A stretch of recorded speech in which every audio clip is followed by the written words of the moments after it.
Mister Bandi Sanjay Deshmukh, ఎక్కడ BC అయ్యా నువ్వు? ఇలా ఒక్క మాటన మాట్లాడుతున్నావు బీసీల గురించి?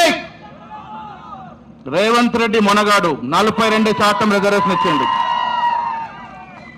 స్థానిక సంస్థల్లో చట్టం ఇచ్చినాం, విద్యా ఉపాధిలో చట్టం ఇచ్చినాం.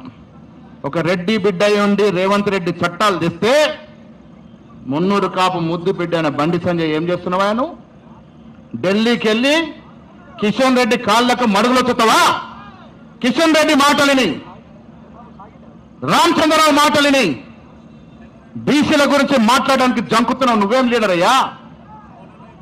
నేను కూడా బండి సంజయ్ 2 సార్లు గెలిచిందంటే కొత్త పట్టు పడమ ఉందనుకున్నా. కానీ ఇలా 42% గురించి మాట్లాడకుండా ఇంట్లో దాక్కున్నాడు, ఢిల్లీలో దాక్కున్నాడంటే నీ నాయకత్వ లక్షణం ఏమిటి అని అడుగుతా ఉన్నా. బండి సంజయ్ బీజేపీ అధ్యక్ష నుంచి తీసేసిన రోజున ఈ మహేష్ గౌడ్ గలమెత్తిండు, ఎట్లా తీస్తారు మా బీసీ బిడ్డనని. కానీ నీకు ఇవాళ సోయి లేదు, బీసీల గురించి మాట్లాడే సోయి లేదు. మీ అన్న పొన్నం ప్రభాకర్,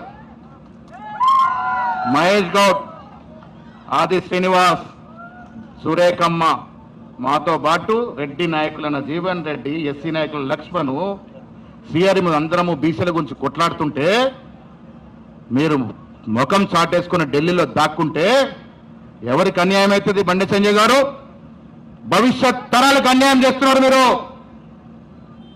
భవిష్యత్ తరాలకు అన్యాయం చేస్తున్నారు.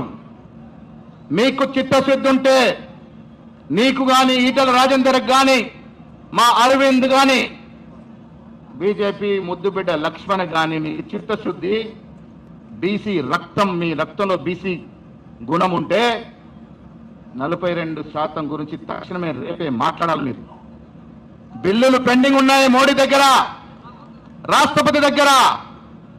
రేవంత్ రెడ్డి ప్రభుత్వం బిల్లులు చేసి కేంద్రానికి పంపింది.